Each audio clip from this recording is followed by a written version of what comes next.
Hi, my name's Phil. I like to talk about politics. And yesterday, Nigel Farage gave a speech in which he formally cancelled his tax and spending cut plans, saying they weren't realistic.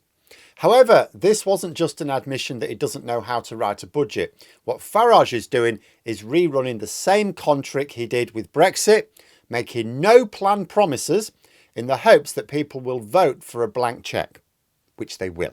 Here's why. But first, for daily news and politics, please click the subscribe button to stay notified. So Farage's press conference yesterday was a rerun of the Brexit strategy. For years, pro-Brexit groups would bicker with one another about what a post-EU UK would look like. This is because they all wanted to leave the EU for different reasons. So they all agreed to stop talking about plans for life outside the EU and focus on what they agreed on, leaving it. And this strategy worked on two levels.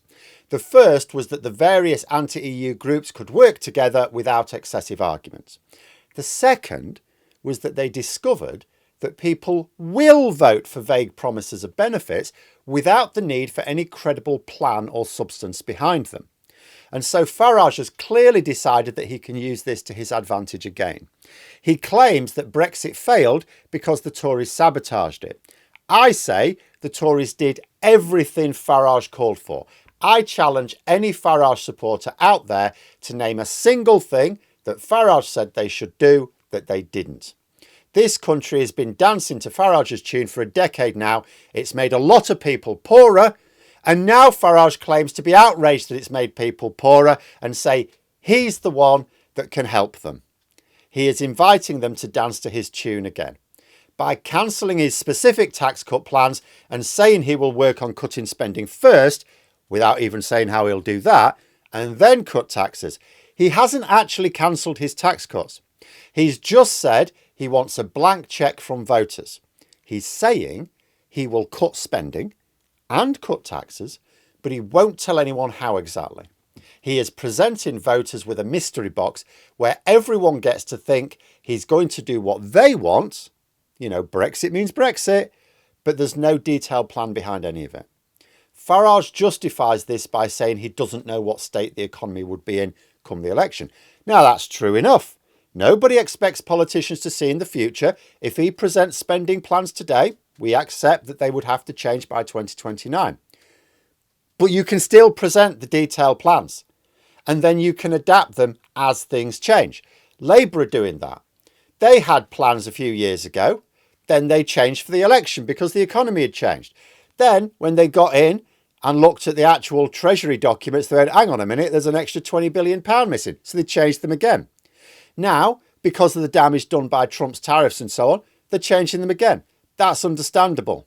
But no, Farage wants voters to vote for no planned promises to give him free rein to do exactly as he pleases and then claim that whatever he does was exactly what people voted for.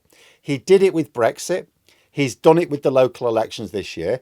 He's going to do it for the general election as well. So how does it keep working? Well, to get why this is all so appealing, you have to understand the soil that Farage's support is growing in. The UK is politically exhausted and economically anxious.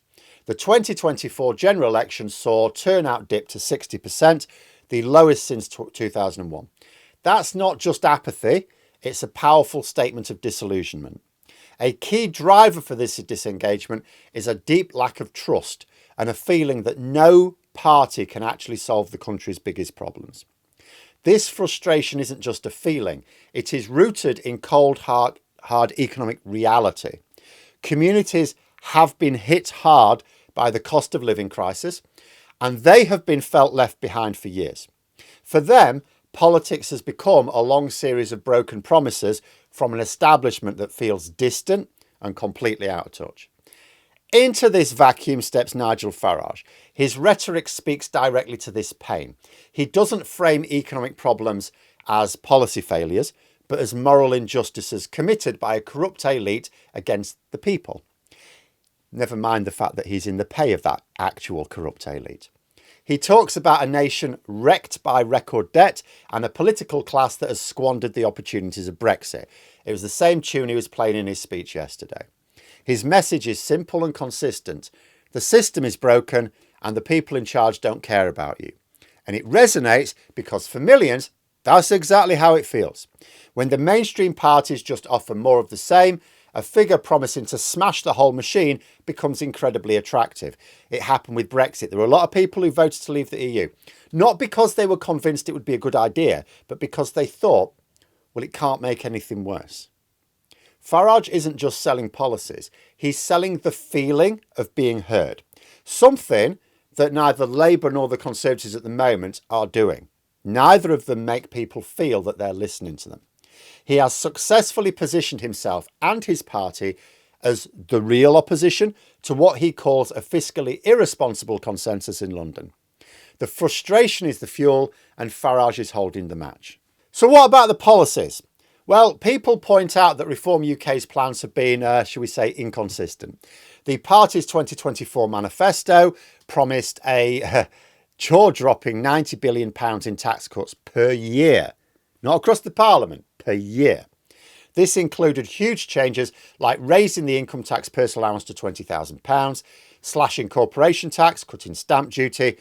Economists were quick on it. The Institute for Fiscal Studies stated plainly, the sums in this manifesto do not add up. They warned that the unfunded cost was far greater than Liz Truss's disastrous 2022 mini-budget. The central promise was to lift 7 million people of the lowest paid people out of income tax entirely, which is a powerful, simple message. The problem, as analysts noted, was that the party gave no detail on how they calculated their figures. And this is where the strategy becomes clear. Facing intense scrutiny and accusations of being reckless with the economy, Farage made a pivot. He's ditched the £90 billion pledge. He's dismissed the figures as only ever aspirations. He blamed the awful state of public finances left by Labour and the Tories, saying, we're being mature, we're being sensible, we are not over-promising. He declared that big tax cuts were not realistic right now, and that reform would focus on spending cuts first. To his opponents, it looks like a massive U-turn, proof the party is in chaos and not serious. But to his supporters, he frames it as pragmatism. It reinforces the idea that he's a responsible outsider, forced to clean up the establishment's mess. The pledge itself has already done its job. It's grabbed the headlines, it offered a simple, potent vision of tax relief for ordinary people. The details didn't matter. By the time he's backtracked, the emotional connection's already there. So those people still think they're going to get them. They're just going, oh yeah, but it's fine. We're just not going to get them yet. It'll be a year or two, right? He has successfully branded himself as the champion of lower taxes, even while admitting he can't deliver them. This strategy lets him have his cake and eat it too. He gets credit for the bold populist promise and then looks realistic, responsible when he walks it back. It's a no-plan plan where the details are disposable, but the anti-establishment pro-worker message is set in stone. The success of the strategy isn't about economics. It's deeply psychological. When people feel that their status is under threat and the system is rigged, they become open to a very specific kind of political message. Populist leaders like Farage are experts at tapping into this. First, they create a powerful us versus them narrative, absolutely essential for populism. Decades of research show that humans naturally form identities based on in-groups and out-groups. Farage skillfully casts the people as the good guys and corrupt elite in politics and media as the villains. This turns complex economic and social issues into a simple moral fight. It's no longer about tricky political debates. It's about tribal politics. It's about, your tribe against the other tribe. It's about people being betrayed by a self-serving establishment. The story builds a powerful sense of belonging amongst his supporters. Next, his approach feeds on the feelings of resentment and humiliation. Researchers say that populist rhetoric often creates fantasies of past national greatness, bringing up nostalgia and pride. Sound familiar?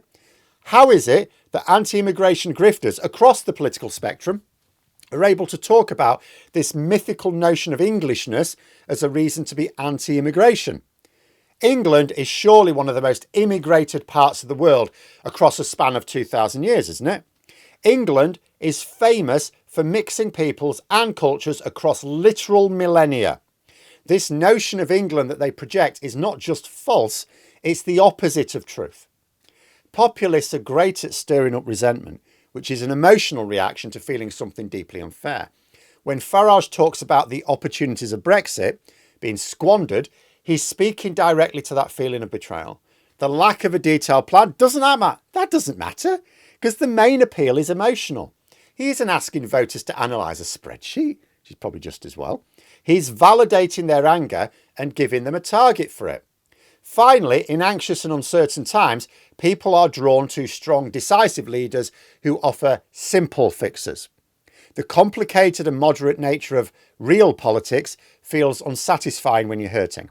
Farage's broad aspirational goals, cut taxes, freeze immigration, slash red tape, are like a blank canvas where voters can project their own hopes for change. The vagueness lets him be all things to all frustrated people. He's the champion for the small business owner, but also the defender of the working person. He's the guardian of national pride, even though he's trashed all of these things with his promises, right? The specific details of how he's going to do any of this, they're much less important than the feeling that he understands them and is willing to fight for them. But let me know what you think in the comments below. For more content, you could subscribe to the channel or even join for access to streams, behind the scenes updates.